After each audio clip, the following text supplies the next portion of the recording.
Lentement et sûrement, la Chambre basse du Parlement est sur le point de clôturer sa session ordinaire de mars 2025 qui a été essentiellement riche en termes de production législative et contrôle parlementaire. C'est dans cette même optique que les députés nationaux ont procédé le vendredi 13 juin 2025 à l'examen des deux propositions de loi, notamment la proposition de loi modifiant et complétant la loi numéro 14/003 du 11 février 2014 relative à la conservation de la nature, ainsi que la proposition de loi portant lutte contre la drépanocytose en République démocratique du Congo. S'agissant de la proposition de loi portant lutte contre la drépanocytose en RDC, premier texte à être examiné au cours de cette séance plénière, l'auteur, le député national Antoine Tabala, renseigne que la RDC est l'un des pays les plus touchés au monde par cette pathologie et occupe la deuxième place en Afrique après le Nigeria. Pour cet élu du peuple, il apparaît donc plus urgent de combler les vides législatifs constatés qui rendent difficile la mise en place d'une prévention efficace et d'une prise en charge adéquate de la drépanocytose. La drépanocytose ou anémie SS est la première maladie génétique en République démocratique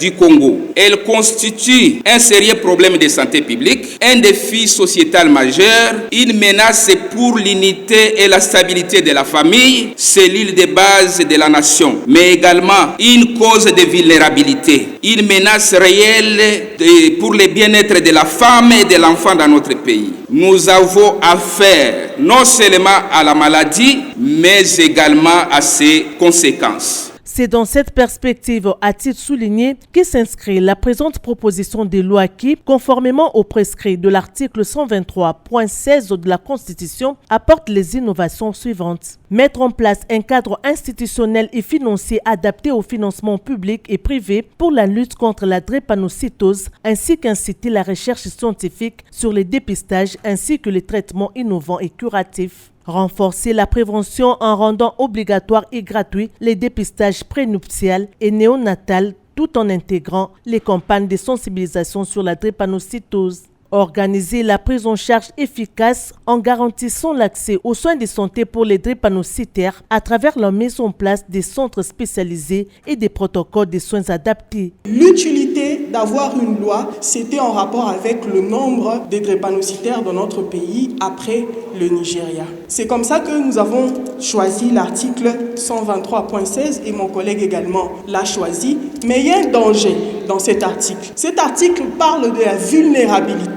Mais nulle part la Constitution dit que les drépanocytaires sont considérés comme dans la catégorie des vulnérables. Alors à l'Assemblée nationale, lorsqu'on légifère, la Constitution c'est notre Bible. Ce que la Constitution n'a pas dit, on ne peut pas le dire. Il faut trouver un instrument juridique qui reconnaît que les drépanocytaires font partie de la catégorie des vulnérables. Cette loi est la réponse ou même l'exaucement des prières des milliers de Congolais. Dans plusieurs coins reculés de notre pays, l'accès au sang était luxe et pourtant c'est une question de vie ou de mort. Au final, elle a été déclarée recevable et envoyée à la Commission sociale et culturelle pour examen approfondi. S'en est ensuite suivi l'examen de la proposition de loi modifiant et complétant la loi numéro 14/003 du 11 février 2014 relative à la conservation de la nature, portée et défendue par le député national Célestin Engelemba Bokoué.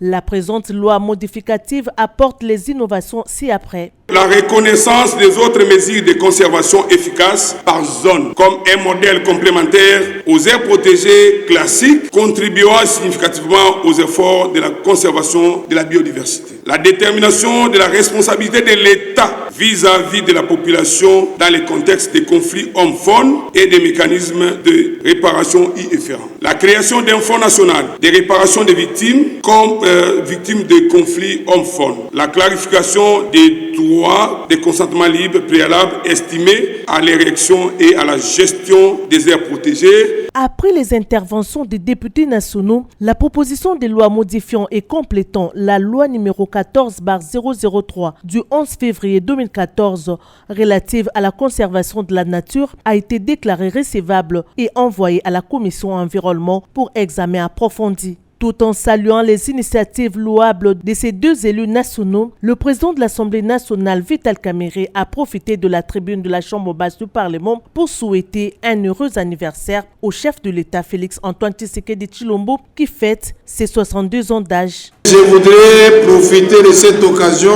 pour souhaiter joyeux anniversaire au garant de la nation, président de la République, Félix Antoine Tshisekedi Tshilombo. La plénière s'est clôturée par la validation après l'examen du rapport de la commission PAG du pouvoir de la suppléante du député Malanji Nswana Sheken, frappée d'incompatibilité.